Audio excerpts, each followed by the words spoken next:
Hello, everybody, and welcome to another year of Breezeway Productions coverage of the film festival circuit. And we're happy to once again kick off our coverage with this year's Slamdance Film Festival that you can see going on up over here. And also, I don't use backgrounds that much, so this is fun to use a background. Something I'm trying to introduce. But we have the first filmmaker of the year. We have director Omar S. Kamara to talk about his Slamdance official selection, African Giants. How are you, Omar? I'm doing phenomenal, Alex. Thank you so much for having me. Right on. Well, thank you so much for coming on the show. And my first question is, tell me a little bit about your film that is playing at Slamdance this year. Yeah, absolutely. So my film is called African Giants, and it's based on two brothers who are one brother's an aspiring actor in LA, and the younger brother is, kind of the golden child and going to Georgetown Law School. And he comes to visit his brother over the course of the weekend, and their relationship has changed forever after a surprise announcement that happens in the film that is very autobiographical. It's based off me and my brother in a project that's very near and dear to my heart. So I'm just honored to be premiering it and playing at Slamdance. Right on. So, Georgetown, are you a Georgetown alum? I am not. That is of the 95%. What I did was I took that out, and that is actually based off a very good friend of mine named Rick Lampkins, who's a Georgetown alum. And so I took that and put it in law school. So he and some of his lines that he told me are actually in the film. Oh, right on. So tell me a little bit more about how you developed this. Like, tell me about where this started as a concept and how you progressed into making the film.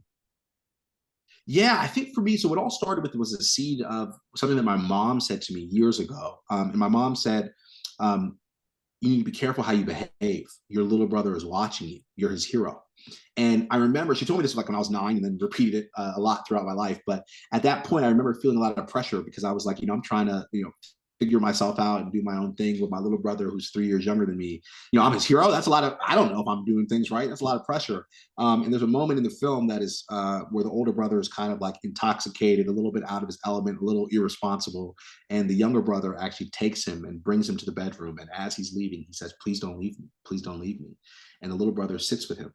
And I wish I could tell you that moment was not autobiographical, but it is. And my little brother sat with me and took care of me when I was completely out of my element.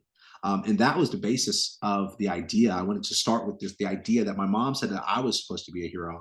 And now here's my little brother who in this moment is being my hero and taking care of me and kind of, being a shoulder for me.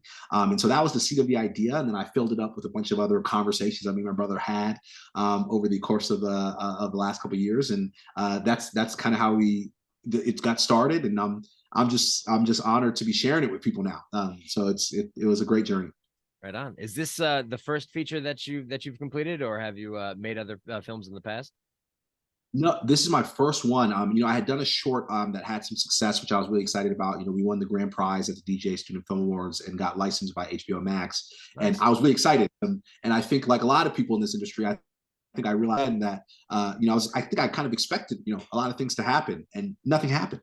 And so I kind of looked to my idols and people who I was inspired by, and it was Barry Jenkins, it was Destin Daniel Cretton, it Yeah. was Damien Chazelle, and what I found was they all did a micro budget feature before they did their industry shattering Moonlight, Whiplash. There's Medicine for Melancholy before Moonlight. I Am Not a Hipster before Short Term 12. Guy and Madeline on the Park Bench before Whiplash. And so my idea was I want to make a film that I can make without waiting for people to give me permission to do so, Sure. create it, have it be a showcase of my voice and what I do. And then we'll use that to go on and make, the bigger projects that we have. And, that's where African Giant started. And I'm very, I'm honored to even be premiering here now because, like, when you make something, you hope that you can get to this point. It's all like manifestation, and to actually be here now is I'm pinching myself a little bit. I'm pinching myself a little bit.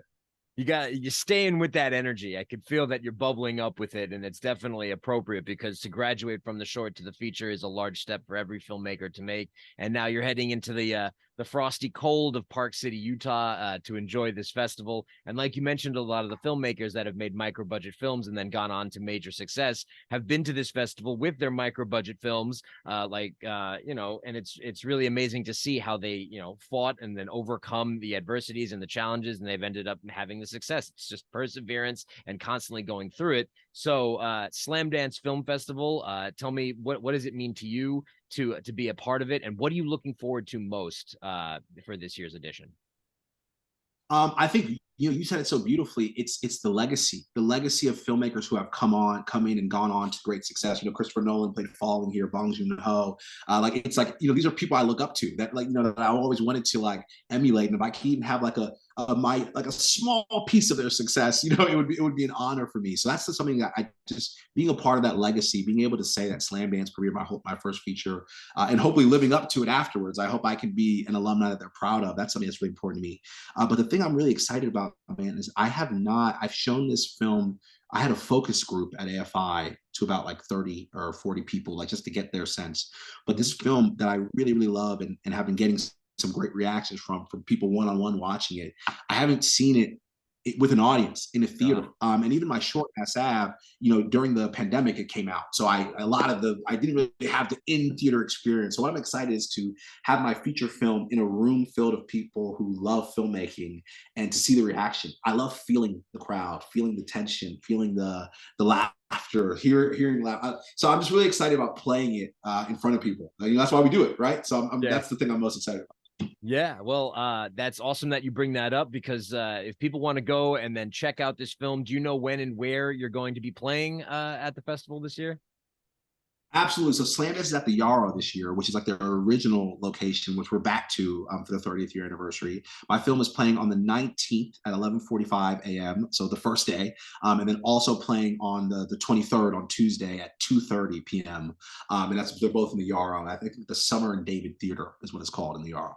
Right on. Well, we will post a link to that below, so that if you want to get tickets and check out the film, I highly recommend it. And that I'm very happy to say that it's a huge success that you were included in this year's official lineup. And I hope that you have a safe flight and a wonderful time at the festival. Maybe I'll see you around there in the snowy tundra of Park City. But everyone, make sure to go and check out Omar S. Kamara's film African Giants, playing at this year's 2024 Slamdance Film Festival. Thank you for joining us, Omar.